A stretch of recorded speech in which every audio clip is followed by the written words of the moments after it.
Guys, नोंथांमोनखौ आंनि गोदान video फिन बरायबाय। आङो दा दंफैयो जोंनि बर' बाजार आयुर्वेदिक एन्ड योगा सेन्टाराव। योगा सेन्टाराव दंफैयो। दा आङो मोनसे मेडिसिनखौ खोन्थानो नागिरदों। जोङो बेसिकेलि बे मेडिसिनखौ जोङो बाहायनाय जायो जायफोरनावनाखि हारा रोदा जरा मोदोमफ्राव बिराद सानाय सुनाय दङ, पेरालाइसिस एनिथिं आरो जायफोरनाव सानाय सुनाय जायखिजाया प्रब्लेम दङ बिसोरनि थाखाय जोङो बे आयुर्वेदिक मेडिसिनखौ जोङो होनाय जायो। बेखौ जोङो होनो पुटलि मासाज PPS।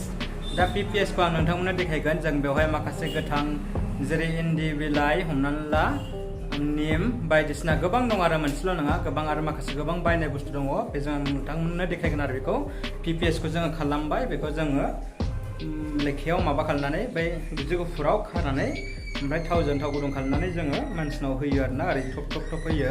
माने बेजों मानसिनि सानाय सुनाया हामो। आं बेखौ नोंथांमोननो देखायनोसै, नोंथांमोना नायलांबाय थाबानो जाबाय। जोङो अलरेडि खालामखाबाय, आङो बेखौ नोंथांमोननो दिन्थिनो नागिरदों। फैदो बिदिब्ला आंजों लोगोसे नायनोसै PPS को जोङो।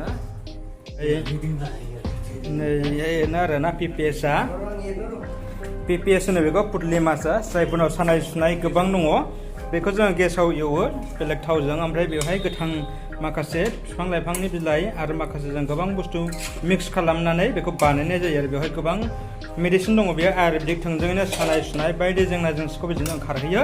ओमफ्राय सिगां थफ्ला खालामनाय दं आरो थफ्ला नैबे जि गुफुराव थफ्लासे नैसिमसो थफ्ला खालामबाय। बिदिनो थफ्ला खालामनानै आरो बेखौ थावखौ गुदुं खालामनानै ओरै होनानै मोदोमाव दाख्लै एक्सुवेलि आङो भिडिअखौ देखायखांखाबाय। बिदि होयो आरोना, बेजों सानाय सुनायफ्रा मोजां जायो, सानाय सुनायखौ बोनो हायो आरो। बेखौ होनो PPS पुटलि मासाज। बेजोंबो माखासे बेमार आजार जों सानाय सुनाया खारो आरोना। बेखौ जों गेसजों एवो आरोना, ओंख्रि संनायफोरबायदि, खिन्थु गोथाङैनो आरो नै बेहाय गोबां गुन गोनां जोंनि आयुर्वेदिक।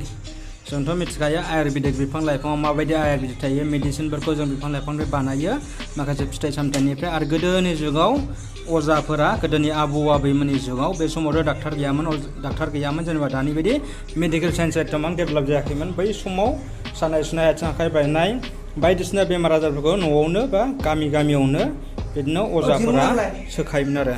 जा संनानै देखायदो नोङो दे, संनानै देखायदो।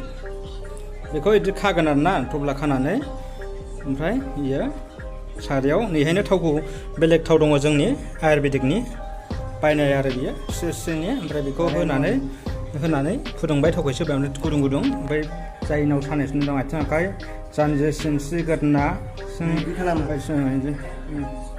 बिदि लासै नारना होगोन आरोना थावजों। बेखौनो होनो PPS ट्रिटमेन्ट। दा बेबो दङ आरो जोंनाव गेसनि ट्रिटमेन्टबो दङ। बेखौबो सिगाङाव खोन्थाखांबाय आं, आरो उनावबो खोन्थाबाय थागोन। नोंथांमोना बेनो स्क्रिनाव मबाइल नाम्बार होनानै होगोन। जुदि सोरबाफोर सानाय सुनाय बेराम आजाराव भुगिना दंब्ला, मोदोमनि जायखिजाया हारानि सानाय सुनाय, जिन मोननाय, खर' सानाय, लोगोसे साइनास बायदि प्रब्लेमफोर दङब्ला नोंथांमोना थोंजोङैनो बे स्क्रिनाव होनाय फन नम्बराव जायखिजाया मोनसेयाव फन हरनानै सोंहरनो हागोन। जुदि न'खराव गामियाव बिदि प्रब्लेम दङबा, आरो लोगोसे पेरालाइसिस जानानै जाबाय थाबायनो हायाखै, आथिं आखाइ बुनाय बायदिसिना प्रब्लेम दङबा नोंथांमोना थोंजोङै सोंहरनानै जोंनाव खौरां लाहरबानो जाबाय मबाइल नाम्बाराव। बेखिनियानो लोगोफोर, गोजोनथोंसै।